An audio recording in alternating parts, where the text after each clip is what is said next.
नमस्कार, अभिवादन स्वीकार कीजिए। आपने देखना शुरू कर दिया है भारत केसरी। राष्ट्रीय महिला आयोग की अध्यक्ष विजया किशोर रहाटकर देहरादून आई हुई थी, जहां पर उन्होंने महिलाओं के साथ एक जन सुनवाई की, साथ ही पत्रकारों से बातचीत की। आइए सुनते हैं उन्होंने क्या कुछ कहा। गत 2 दिन से मैं उत्तराखंड में हूँ। कल हरिद्वार में हमने कुछ कार्यक्रम किए कमीशन के, और आज देहरादून में कार्यक्रम हो रहे हैं। विशेष रूप से जो कार्यक्रम यहाँ पे हुए हैं वो जो सीनियर पुलिस ऑफिसर्स हैं उनके साथ महिलाओं को लेकर जो कानून और सुरक्षा की जो बात है वो भी यहाँ पे हुई है। उसके साथ साथ जो sexual harassment at work place का जो कानून है, इस कानून के अंतर्गत इंटरनल कमेटी और लोकल कमेटी का निर्माण करने के लिए कहा गया है, और इनकी वर्किंग इसके बारे में भी आज यहाँ पे बात हुई है। उसका एक ट्रेनिंग भी हुआ है। राष्ट्रीय महिला आयोग जो अपने पास जो कंप्लेंट्स आती है उस कंप्लेंट्स को लगातार देखता रहता है, और अभी हमने हर स्टेट में जाकर राष्ट्रीय महिला आयोग आपके द्वारा इस कार्यक्रम का जन सुनवाई का हम आयोजन करते हैं। जिस जन सुनवाई में हमारे पास पहले ही उस प्रदेश की, उस गांव की जो कंप्लेंट्स आती है उसकी जन सुनवाई यहाँ पे होती है, और उस जन सुनवाई में सभी प्रशासन के अधिकारी, पुलिस और प्रशासन के जो अधिकारी है वो उपस्थित रहते हैं, और इस जन सुनवाई में उन महिलाओं की जो भी कंप्लेंट्स है उसकी सुनवाई होती है, और तुरंत उसी के साथ उनके जो प्रश्न है, उनकी जो अड़चन है उसको सॉल्व करने का प्रयास किया जाता है। इसी क्रम में आज उत्तराखंड की हमारी पहली जन सुनवाई देहरादून में हुई है।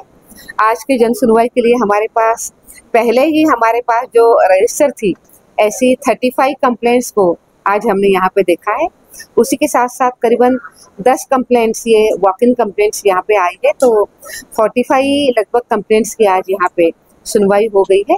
आज इस जन सुनवाई के लिए पुलिस डिपार्टमेंट और कलेक्टर, उनका डिपार्टमेंट, अन्य सभी अधिकारी, WCD, उसके का साथ साथ जो विधि सेवा प्राधिकरण जो है जिले में काम करने वाला, और उनके साथी, ऐसे सभी लोग आज यहाँ पे उपस्थित थे।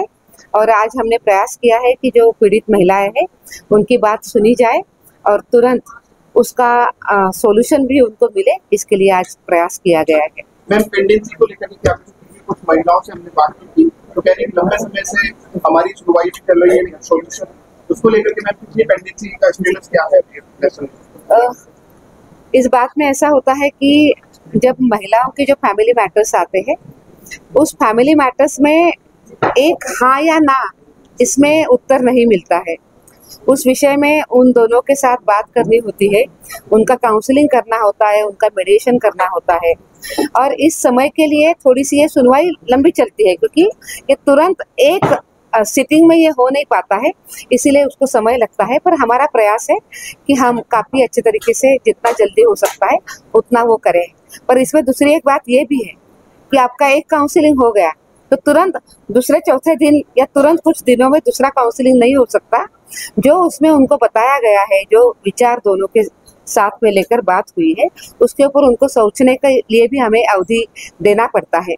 तो इसीलिए थोड़ी सी ये सुनवाई जो है थोड़ी सी ज़्यादा प्रोसेस लेती है, तो ये समय जो लगता है वो उसी की वजह से लगता है। मैडम, NCR में उत्तराखंड का महिला अपराधों का डेटा ज़्यादा है और बड़े, इसके पीछे आपको क्या लगता है? आप हो रहे हैं, लिटरेसी का रेट ज़्यादा है, महिलाएं अवेयर ज़्यादा है, इसके मुकाबले दर्द ज़्यादा होते हैं, क्या चीज़ लगती है? देखिए, मुझे ये लगता है कि आप जो कह रहे हैं वो सही है कि लिटरेसी रेट भी बढ़ गया है, अवेयरनेस बढ़ गया है, कानून के बारे में जानकारी भी अभी मिल रही है। तो इसका एकत्रित परिणाम जो है वो केसेस रिपोर्ट होने में आता है, और केसेस रिपोर्ट भी होती है। पर एक ये अच्छी बात है कि किसी को कुछ पता ही नहीं, ऐसा होने के बजाय केसेस अगर रिपोर्ट होती है तो तुरंत उसके लिए एक अच्छा रास्ता निकल सकता है, उन महिलाओं को न्याय मिलने के लिए प्रयास हो सकते हैं। जो मामले आज सुने गए वो किस प्रकार के थे? क्या विभाग से नाराजगी थी या और किस प्रकार के मामले सामने? जनरली जो मामले हमारे सामने आते हैं वो मैक्सिमम ज़्यादा तो मामले ये फैमिली मैटर्स होते हैं, उसमें डोमेस्टिक वायलेंस है, उसी के साथ साथ डाउरी हरासमेंट है, इसके साथ साथ सेक्सुअल हरासमेंट के भी अनेक प्रकरण सामने आए हैं। स्टॉकिंग के भी मामले हैं, असॉल्ट के भी मामले हैं। थोड़े बहुत एक आध दूसरा केस ये पुलिस एपैथी का भी था। उसके साथ साथ right to choice in marriage, कितनी बार मैरिज करना वो लड़की चाहती है बट घर से विरोध होता है, तो ऐसे भी मामले हमारे सामने आते हैं कि घर के लोगों को भी समझाया जाए। और उसी के साथ साथ साइबर क्राइम्स के भी कुछ मामले आए हैं, कुछ सीरियस मामले भी आए हैं कि फोर्सफुली धर्मांतरण करना चाहते हैं, ऐसे भी एक आध दूसरा मामला है। मैम, उत्तराखंड जैसे भौगोलिक क्षेत्र में जहाँ पर पहाड़ों से लड़कियाँ आती हैं और वर्किंग प्लेस में पास आउट है, क्या लगता है आपको सेफ्टी के लिए क्या सबसे जरूरी है और किस तरह से हमें अवेयर करना चाहिए? क्या लड़कियों के पास क्या कुछ टूल्स है या फिर किस तरह से वो वर्किंग प्लेस में पास आउट से जो चीजें होती है उसको लेकर? जी, हमें उन सभी लड़कियों की जो दूर से दूर दराज क्षेत्र से आती है पढ़ने के लिए या काम करने के लिए, उनकी चिंता करने की ज़रूरत है। मैं उन सभी हमारी बेटियों को मैं आग्रह करूंगी, एक तो सबसे पहले उनके रक्षा के लिए जो विमेन रिलेटेड जो लॉज बने हैं उसके बारे में उनको ज़रूर जानकारी होनी चाहिए।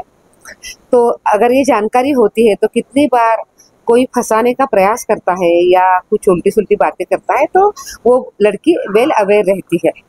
तो एक पहला मैं उनको ये निवेदन करूंगी कि वो ज़रूर लॉस के बारे में पता रखें, जानकारी रखें। और दूसरी बात मैं ये भी कहूँगी कि विमेन सेफ्टी के अनेक ऐप्स है, जैसे कि उत्तराखंड पुलिस का भी एक ऐप है आपका, हाँ, गौरा शक्ति। तो इस तरीके से वो ऐप है, या उसी के साथ साथ 112 है, या राष्ट्रीय महिला आयोग की हेल्पलाइन है। ऐसे अनेक जगह है जहां उनको सुरक्षा मिल सकती है या जानकारी मिल सकती है।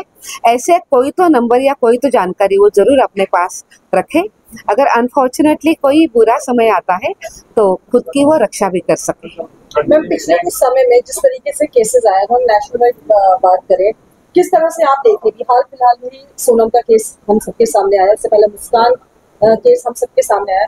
आप ओवरऑल डील कर रही हैं, आप देख रही हैं, आपको क्या लगता है इस तरह के केस जब हम सब लोगों के सामने आते हैं तो किस दिशा में काम करने की जरूरत है?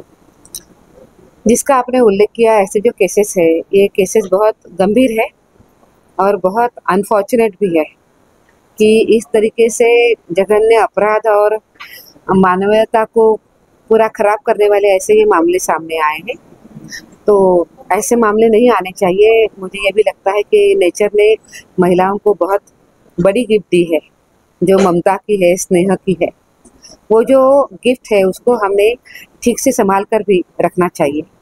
पर इसके साथ साथ मैं ये भी कहूँगी कि ऐसे जो मामले आते हैं, ये मामले बहुत जघन्य है, बहुत खराब है, पर इसी मामलों के साथ अन्य महिलाओं के जो मामले हैं उसके साथ उनको कंपेयर न किया जाए। आज देश भर में ऐसी लाखों महिलाएं हैं जो पीड़ित है, जो तकलीफ में है, जिनको मदद की ज़रूरत है। हम उनको वो मदद देते रहे, उनकी सुनवाई हम करते रहे, ना कि ऐसे कुछ जो प्रकरण आए हैं जो कि नहीं होने चाहिए थे उसी के साथ उन महिलाओं को हम नापे। तो मुझे ये भी लगता है कि ये दो अलग चीज़ें हैं, बट आज भी महिलाओं को बहुत मदद करने की जरूरत है। मैडम, एक मेरा सवाल है, यूनिफॉर्म सिविल कोड उत्तराखंड में लागू है और उसमें एक प्रावधान है कि लिव इन रिलेशनशिप के लिए आपको रजिस्ट्रेशन कराना होगा, और उसके पीछे का एक बड़ा तर्क किया और देखा भी गया कि कई क्रिमिनल केसेस में जब जानकारी नहीं होती तो बड़े केसेस हुए। आप क्योंकि राष्ट्रीय महिला आयोग के अध्यक्ष, आप इसे कैसे देखती हैं कि लिव इन में रहना है तो रजिस्ट्रेशन करने को आप कैसे देखते हैं कि दोनों की? लिविंग के अनेक मामले हमारे सामने आते हैं और बस वो शादी रजिस्टर नहीं होती है, बट वो बिल्कुल उसी तरीके से वो साथ में रहते हैं। पर जब ये दोनों का साथ रहना टूट जाता है तो उसके बाद बहुत कॉम्प्लिकेशंस होती है, उसके बाद अनेक चार्जेस लगते हैं, एक दूसरे के ऊपर लगते हैं, लड़की भी लगाती है और उसको खुद को ये लगता है कि उसका शोषण हो गया है। पर ऐसे समय पे जबकि वो दोनों अपने मर्जी से साथ में रहते हैं तो कितनी बार उनको जो अपेक्षा वो रखती है उस तरीके से नहीं होता है। कानून तो सबके लिए एक जैसा ही है। तो ऐसे समय पे अगर आप लिव इन में रहते हैं तो उसके लिए भी कुछ नियम होने की ज़रूरत है ताकि महिलाओं को भी सुरक्षा मिल पाए और उसी के साथ साथ दोनों भी जिम्मेदारी के साथ चले। Thank you. Thank you.